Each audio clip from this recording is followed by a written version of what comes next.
Hello, you're welcome to PPL518 Alternative Dispute Resolution 2.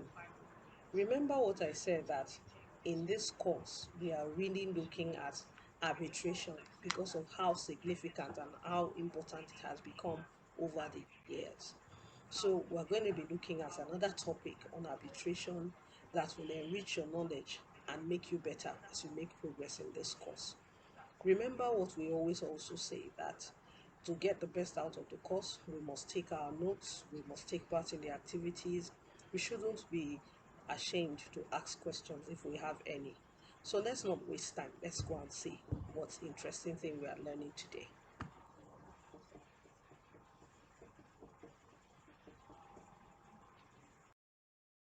So this is our sixth lesson, and in this lesson, we'll be looking at the making of an arbitral award.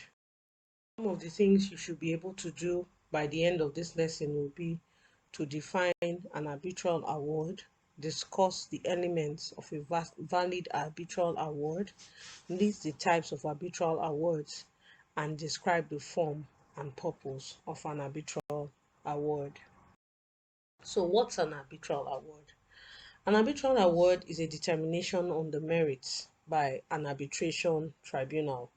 Is very similar to what you have as a judgment in a court of law. So usually, just like the process of dispute resolution, the parties are heard. Each person pleads his case, and then depending on the merits of each person's case, the arbitral tribunal comes to a determination, and the determination is what you call the arbitral award.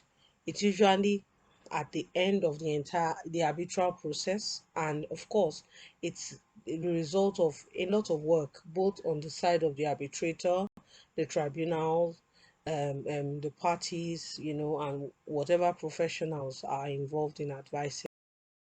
So there are many types of award. We'll be looking at some of them here.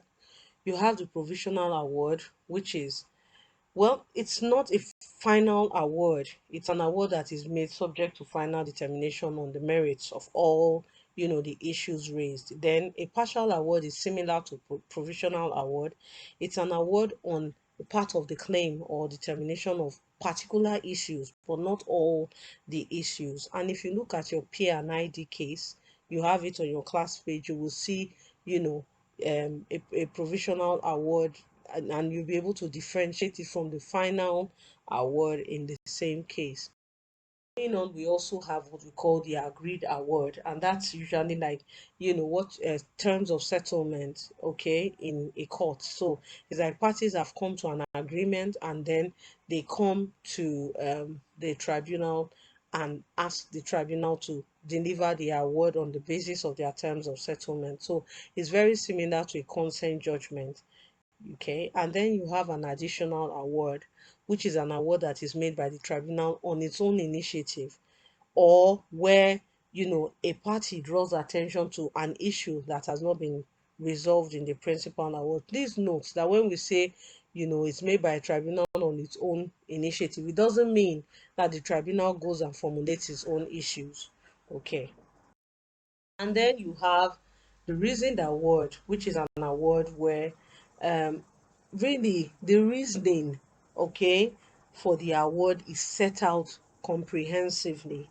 And then a draft award is not really an award, it's just a draft, right, of the award. Usually parties are given the draft and they look at it and raise whatever issues that they want to raise before a final award is now handed out. Okay, so those are the types of awards that we'll be looking at. So your first activity for this lesson, I'd like you to mention three types of awards and state what they entail.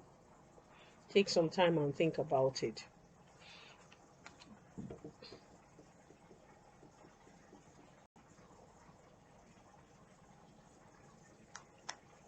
All right.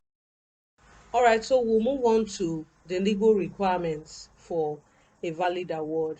So, how should an award be, right? your authority is section 26 of the Arbitration and Conciliation Act. First things first, an award must be in writing. Please note, an award must be in writing, but if you remember from previous lessons, we pointed out that an agreement to arbitrate, an arbitration agreement, need not be in writing. However, an award must be in writing, and it must be signed by the arbitral tribunal. So if it's a sole arbitrator, well, he signs alone. If you have a majority of arbitrators, or more than one arbitrator, is either the majority of the number sign and they state the reason why others did not sign, or they all sign. Okay, so for instance, you have five arbitrators. A minimum of three must sign the award for it to be valid. And when three sign, they have to explain on the body of the award why the other two did not sign, or all five sign. Okay, and then of course the award has to be dated. We have to know when the award was given. And in the award, the tribunal will usually give a concise, well, quite concise, but they have to state the reasons, on which the award is based, and the place of arbitration. Please note that place of arbitration here means the seat of arbitration, not the venue where proceedings may have taken place, if it is different from the seat. And of course, the award, original, signed in writing and all of that, has to be delivered. A copy must be given to each party. If any of these conditions is missing, then we cannot say that the award is valid. Okay, so form of an award. What does an award look like? There's no statutory requirement, for how an award should look. But usually, so you just follow practice. And then the form of an award may differ from region to region. We in Nigeria, of course, just, as with our laws, we tend to follow the English practice, and so the award is usually divided into three parts. You have the recitals, you have the reasons, and you have the disposition.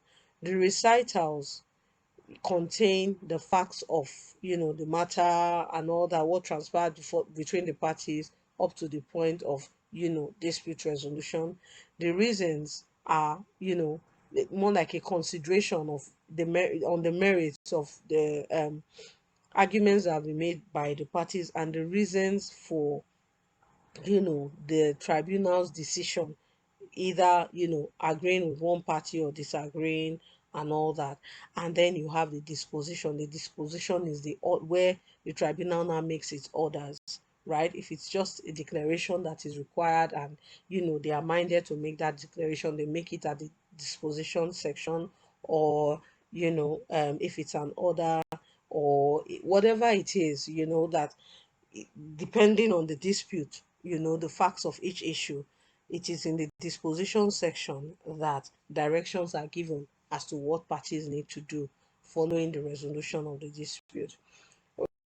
So, an award has three major purposes, right? The main reason, there are three main reasons why an award will be given by an arbitral tribunal. First reason is that the award will tell the parties what they must do.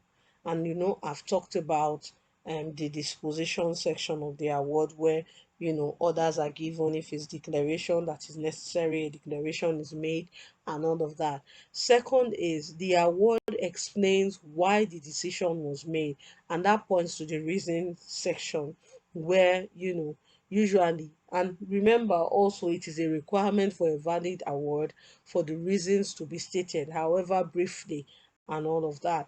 And then the award must the purpose, and the third purpose is for the award to provide sufficient information to enable the award stand on its own. So we have said that the arbitral tribunal, their job ends at the point at which the award is handed down. They won't be there to give directions.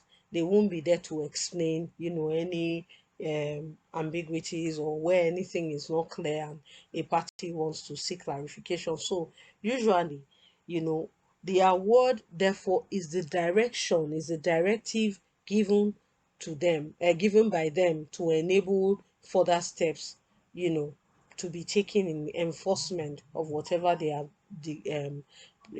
declared, so or whatever they have decided. So the award must provide enough information such that it is clear where the parties stand with the dispute having been resolved. So let's take our second activity. Let's look at this question. So I need you to explain the purpose of an arbitral award.